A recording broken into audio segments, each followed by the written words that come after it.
Welcome to the WikiLeaks press conference on the Central Intelligence Agency. On Tuesday, the 7th of March, WikiLeaks began its new series of leaks on the Central Intelligence Agency, codenamed Vault 7. This series of publications is the largest ever publication of confidential documents on the agency. In fact, the collection of some 8,761 documents which we published on Tuesday is already the largest publication of confidential documents on the agency. The material comes from an isolated, that means disconnected from other computer systems, top secret security network situated inside the CIA's Center for Cyber Intelligence. Now that center is both in Virginia, but also importantly there is a branch hidden inside the Frankfurt consulate in Germany. We've put out some aerial shots of that and the details from our publications about how CIA officers are instructed to penetrate German customs and operate there to develop attacks and support attacks across Europe, Africa and the Middle East from the Frankfurt consulate. Now, this has already come out as a result of our earlier publications. I'll go into reactions and updates quickly, but the Central Intelligence Agency lost control of its entire cyber weapons arsenal. What do I mean by cyber weapons? Those are weaponized viruses, trojans, and malware designed to penetrate the smartphones, smart TVs, computer systems of the world, and then control them, disable them, insert information to them, extract information from them. Now, this is a historic act of devastating incompetence to have created such an arsenal and stored it all in one place and not secured it. WikiLeaks discovered the material as a result of it being passed around a number of different members of the US intelligence community out of control in an unauthorized fashion. Just yesterday we've had a tip-off from a virus researcher who says that he believes that one of the viruses whose descriptions we had published that infects Apple Macintoshes, in particular their UEFI boot system, that he was attacked by that. So it looks like not only is that material being spread around contractors and former American computer hackers for hire, but now may be in the black market, or is perhaps being used by these American hackers who sometimes, cross both sides of the fence. They're called grey hats to attacking others. So the CIA developed a giant arsenal, what appears to be the largest arsenal of trojans and viruses in the world, that attacks most of the systems that journalists, people in government, politicians, CEOs and average people use, didn't secure it, lost control of it, and then appears to have covered up that fact. We see some press reportage, and we've detected some things as well, that the Central Intelligence Agency became aware within the last couple of months that it had lost that material, or that we had that material, and has not disclosed that to the public, at least, has not warned the public that those loose cyber weapons arsenal is out there, It's a very interesting question, I think, about who it is told in government and when. Did it tell Barack Obama? Did Barack Obama conceal that during the election, after the election? Was President Donald Trump informed? And if so, why has the Central Intelligence Agency not acted with speed to come together with Apple, Microsoft and other manufacturers to defend us all from its own weapon systems? Now, this brings into question the entire concept of cyber warfare, because it is our analysis, and stated also by many other experts, that it is impossible to keep effective control of cyber weapons. So what does that mean? Well, it means that if you build them, eventually you will lose them. They are just information. There's no barrier for them spreading across the world. They must be used on the internet. So they must be placed on the internet to be used. They must go to computers to infect them. And therefore, when that occurs, they can get out of control. And there's a very easy cover for any grey market operator, contractor, or rogue intelligence agent to take that material and start a company with it, start a consulting company, a hacker for hire company.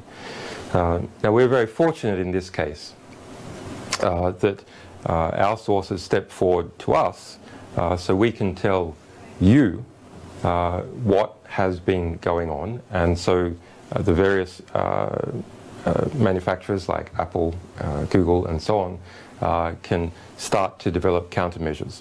Now, some of those countermeasures have already been put in place according to the manufacturers in response to this. One or two virus companies also say that they have developed countermeasures. But others say that they need more information. Now, WikiLeaks has not published any cyber weapons themselves. We've published documents describing them. Why? It's fairly obvious.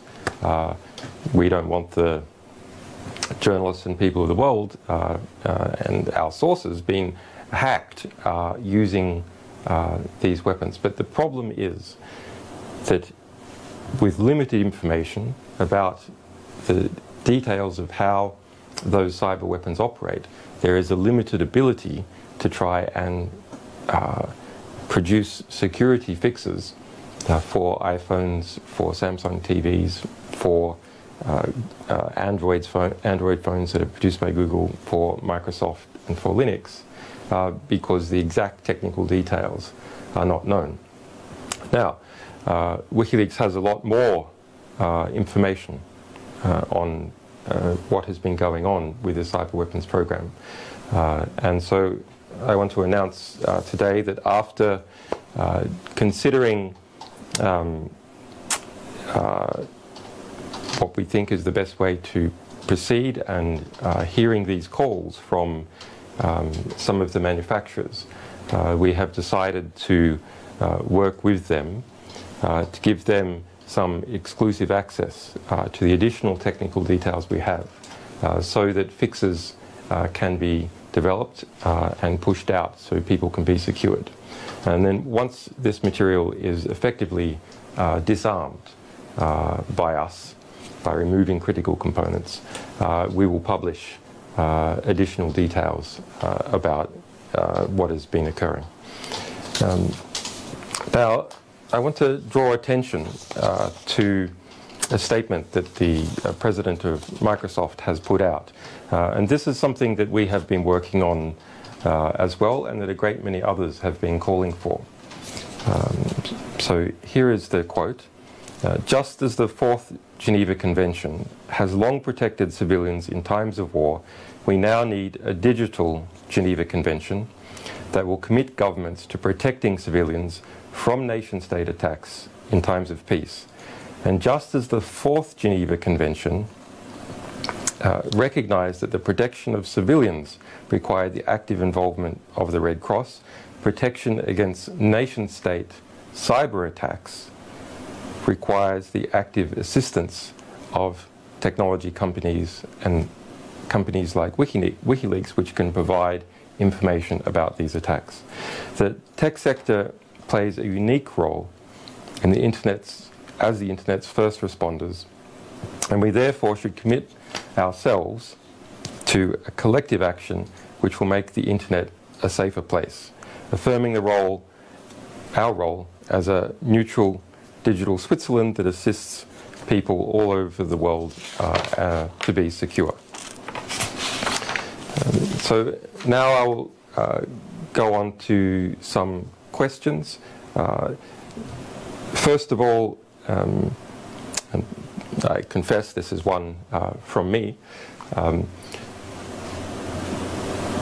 does WikiLeaks have a position on this sort of material? Well, WikiLeaks has a position on publishing in general. We fight for the rights of publishers to publish. We fight for the rights of sources to be protected. And we fight for media accuracy, having obtained a perfect record in the last 10 years. It's one of our comparative advantages. But otherwise, we don't have a position on particular issues that we're publishing about. But in this case, we do have a position. We have a position because these types of cyber weapons are used to attack the communication technology that journalists use to communicate with their sources and with each other. The sorts of technology that investigative reporters reporting on the national security sector, reporting on war crimes, use to communicate their information within their media organization and back and forth with their sources. For example, the New York Times has put up a tip line that is based upon the Signal protocol. Now, Signal's a good encryption system for mobile smartphones. But what's the problem? Well, if you control the smartphones, it doesn't matter how good the encryption system is. So Signal and Telegram, from that perspective, can simply be bypassed by attacking the endpoints, attacking one of the telephones belonging to the source or one of the telephones belonging to the journalist. And the New York Times has a central tip line, one phone, that all its tips go to for the Signal protocol. And of course, that phone can be hacked. It doesn't matter what the security system is. As a result, you see the numbers coming into it, and you see the messages exchanged. So WikiLeaks does have a position. We want to secure communications technology because without secure communications technology, journalists are not able to effectively hold the state to account. Is WikiLeaks protections for its sources, are they affected by this? No. They're not affected, not directly. Why is that?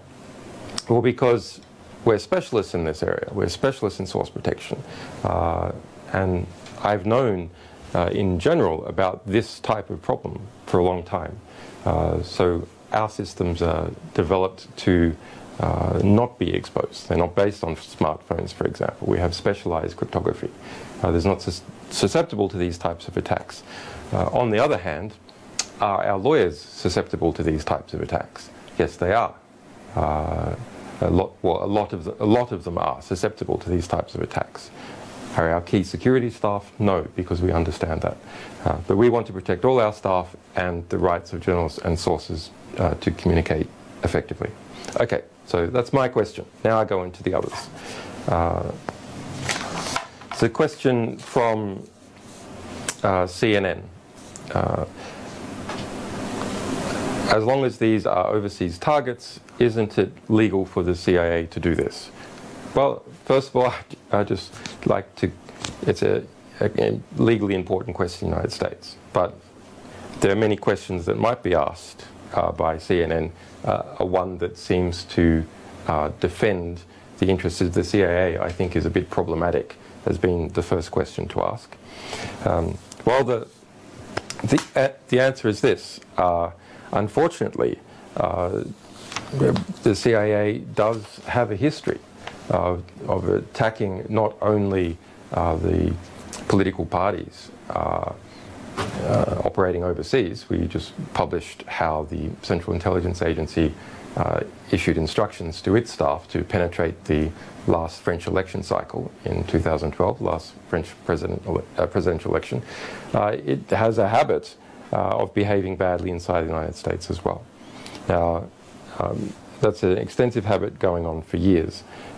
Most recently, in 2014, the CIA was denounced by the US Senate Intelligence Committee because it had hacked their investigation in Congress into the CIA torture program and had used its hackers to retrieve documents that the Senate Intelligence Committee had, evidencing what the Central Intelligence Agency did in terms of torture. Why did it do that? Well, I mean, it's given various excuses. The answer probably is because it perceived that that information would be a threat to itself as an institution. This is how institutions behave, especially intelligence institutions. The CIA is the largest intelligence agency in the world by budgetary expenditure, and of course it wants to maximize its own institutional power, and key individuals also want to defend their programs or increase their roles, get themselves into a position where they can cash out and go to work for defense contractors. What about WikiLeaks material in the first part of Alt 7? Does it demonstrate the CIA hacking targets within the United States? That's an interesting question. The answer is not no. There are more than 22,000 IP addresses that we have detected, internet addresses, that correspond to computer systems within the United States. Now, one of the large research projects that we have underway is how many of those systems are attack systems that are used to relay and pass attacks from the CIA out into the rest of the world, and how many of those are intermediary victims, that is, say, an internet service provider which is hacked in order to create an attack somewhere else, overseas, and how many are direct victims, how many correspond to, say, a visitor to the United States from a foreign country, how many correspond to joint operations between the CIA and FBI, with the CIA providing technical support, etc. So it's a complex question that is not yet resolved, but there are more than 22,000 IP addresses corresponding to CIA activities in the United States.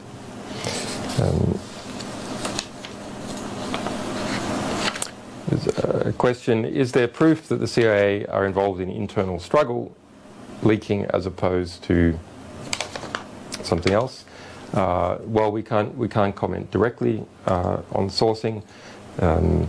As someone who's studied the behavior for many years of intelligence agencies in different countries, it is an unusual time in the United States to see an intelligence agency so prominently involved in domestic politics. Now, as a sort of level of principle, that's quite problematic. There are arguments on the other side that obviously if there's an extreme government, then perhaps that does call for illegal behavior by an intelligence agency. We don't have an opinion on whether that is the case yet or not in the United States. WikiLeaks is, I guess, intellectually intrigued to see this conflict occurring because it does tend to generate whistleblowers and sources on both sides of the equation.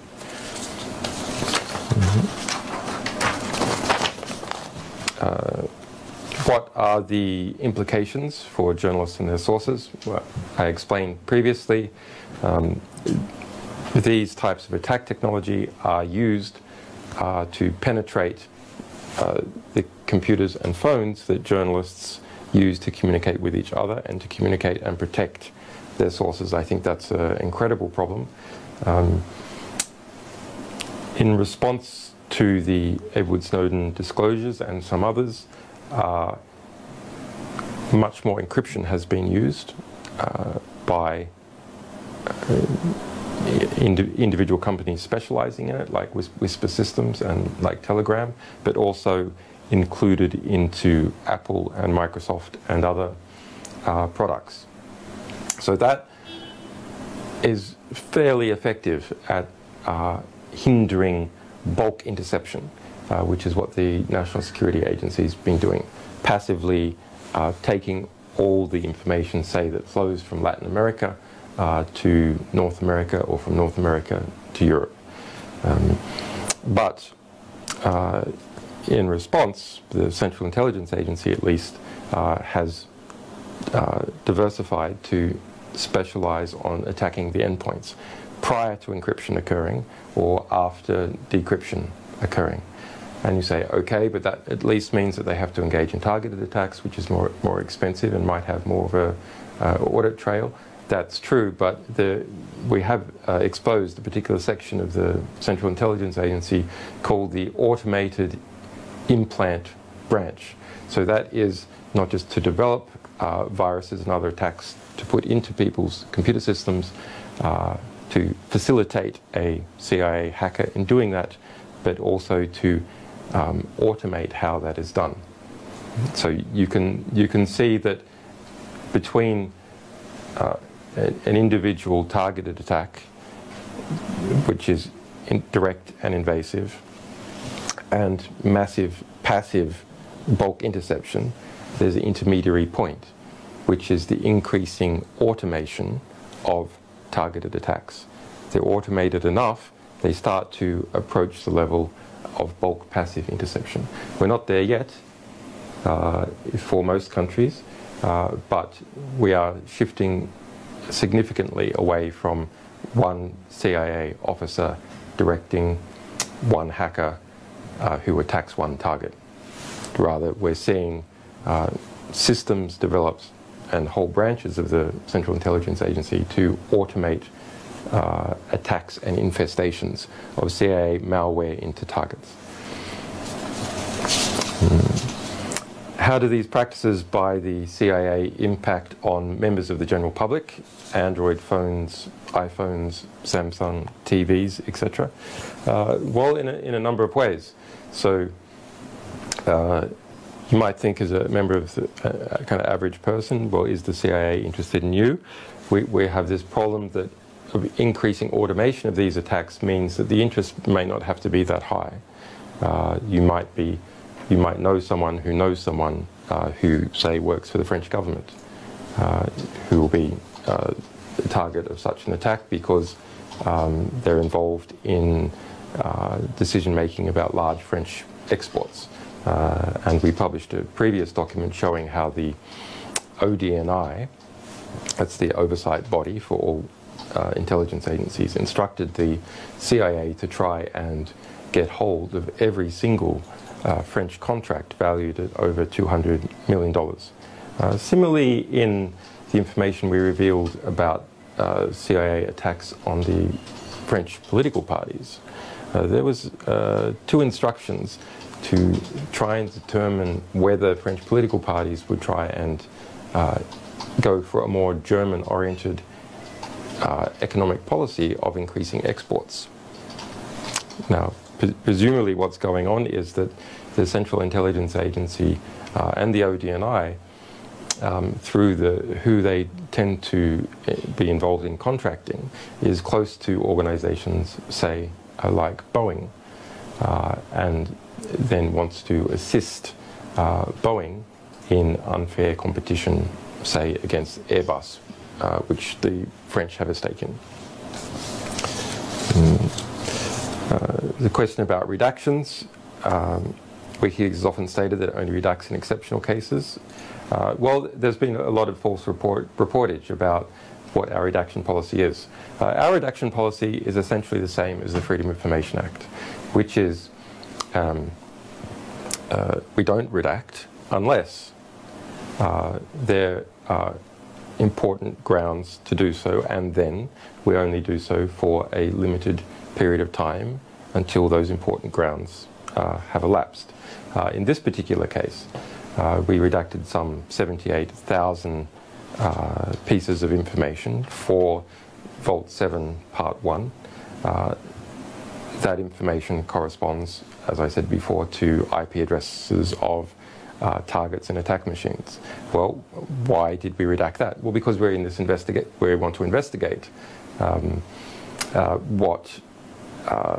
which ones are targets, which ones are attack machines, which ones were victims that were attacked to get a placehold to make another attack. And if we publish them all immediately, it'll be harder to create that investigation. What is the time period that these publications relate to? The time period is 2013 to 2016 for the Part 1 publication that we published on Tuesday. Other material in Vault 7 is also recent, and there is some older material. Interestingly, one of the key systems, attack systems developed by the Central Intelligence Agency, which affects multiple computer types at once, is called Hive.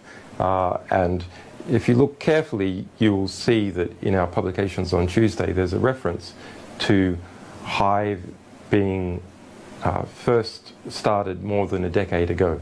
So the CIA has been involved in this for quite a long period of time, gradually expanding its capacity as it managed to get budgetary and political preeminence over its chief bureaucratic and budgetary rival, the National Security Agency. So that's a very interesting story about the conflict between these two rival agencies over time, with the CIA budget that used to be smaller than the national security budget and is now something like 1.5 times the size of the national security budget. As a result, the CIA has been able to build its own drone air force and massively expand its hacking operation, so it doesn't need to ask the National Security Agency for favors. And of course, if you ask someone for a favor can be asked back, but also a lot of the operations that the CIA conducts are a bit questionable. For example, is that operation conducted against the Senate Intelligence Committee? Now, if the CIA had no capacity of its own, it would have had to ask the National Security Agency to provide it with hackers to help it attack and try and take those CIA documents off Dianne Feinstein and her staff. Now, it wasn't able to, it didn't need to disclose that to the National Security Agency because it had the capacities to do it itself. And the National Security Agency, having been in the so prominent, especially after the Edward Snowden publications in 2013, has far more oversight and accountability for its digital operations than the Central Intelligence Agency does. It's a real question whether in practice there can be meaningful oversight. I don't think there can be. I think it's an illusion that there can be meaningful oversight, although one has to try, because you can't leave a regulatory ground unoccupied, because it will simply, the bureaucratic organization will simply expand into that regulatory ground and occupy it. So why can't the CIA's hacking operations be effectively regulated? Well, they're done in secret. It's arcane, complex technology. And look what has happened with the CIA loss of control over its entire cyber weapons arsenal. So if the CIA, which is certainly is highly motivated to try and keep control of its cyber weapons arsenal, if it can't even control its entire cyber weapons arsenal because information can flow without oversight, then what is the chance that it can control how that arsenal is used? It can't. There's absolutely nothing to stop a random CIA officer or contractor or liaison agent working for the British using that technology against whoever they like, for whatever personal reasons they like. The technology is designed to be unaccountable. It's designed to be untraceable. It's designed to hide itself. It's designed to remove traces of its activity. It's designed to throw off people looking to see where there are fingerprints that might demonstrate who authored that technology. And that is done by collecting viruses and malware from mafia and various groups in other states and assembling them. That's something that we published, that there's a whole section of the CIA working on something called Umbrage, which is designed to do that. And we have quite a lot more material that talks about these attempts to throw off to throw off attribution, to discover who was really behind a particular cyber attack. Already, an antivirus expert has come forward to say that a sophisticated malware that he had attributed to a state, either Iran, China, or Russia, now he believes actually is from a Central Intelligence Agency, because the type of attack system it uses corresponds directly to a description that we published of that attack system, and it's rare enough that it seems unlikely it would be independently discovered. Unless, of course, that China has already gotten hold of these parts of the CIA arsenal, and that China is using them to pretend to be the CIA. Is the CIA causing commercial damage to companies through these practices? Yes, potentially billions of dollars of damage. Because if, say, you're in China, which is now the world's largest economy, and you run a company and you want to equip all your employees with particular phones or particular computers, do you trust that if you go and buy a Dell computer or a computer running Microsoft or an Apple phone, can you trust that it's not vulnerable to these CIA attacks? Well, because Apple and Dell and so on are all based in the United States, when it's understood that the US government is breaching previous promises that it has made, which is to tell US industry about these vulnerabilities, then it starts to look like that the US government and US industry is in cahoots, and then you can't trust any exports from the United States. So one report just at the time of the Edward Snowden revelations suggested that that practice by the National Security Agency of imperiling US industry would cost $40 billion in exports. So this sort of behavior by the Central Intelligence Agency, undermining those commitments by the Barack Obama administration to tell US technology companies about vulnerabilities before they were exploited by foreign intelligence agencies or by cyber mafia, that breach of promise decreases trust both in the US government but also in US exports.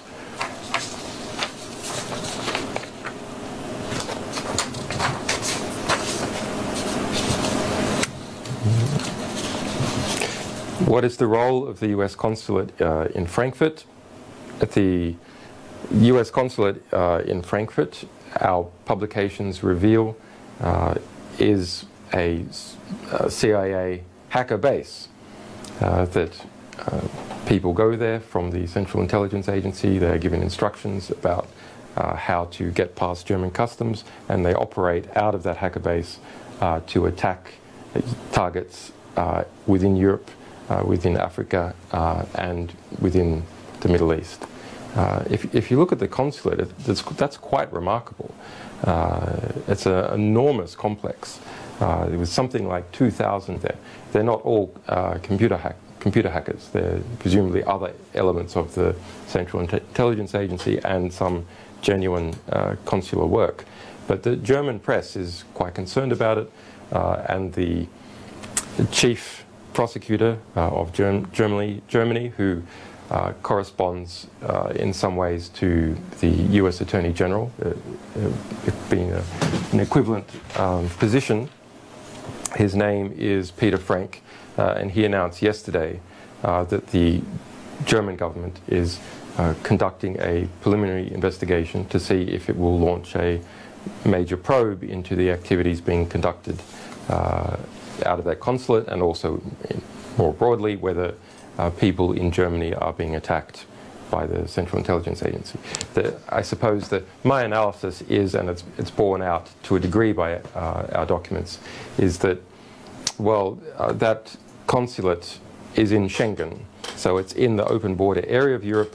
Once you're there, you can go out to 25 different countries, Italy, Switzerland, France, etc., and attack targets there. And you go, well, okay, but the Central Intelligence Agency hackers, why do they need to go into Europe at all physically? I mean, can't they just hack from Langley, Virginia? Well, they can hack some types of attacks from Langley, Virginia, maybe even the majority. But there's many other types of attacks that the CIA has developed, which involve getting physically close to someone or to their computer system, or slipping in very quickly a USB into, say, the French Ministry of Foreign Affairs or Export, and having that malware then go into the computer system, steal things and pull it back onto the USB, and then walking off. So those types of proximal attacks require physical proximity, and so once you're in Schengen,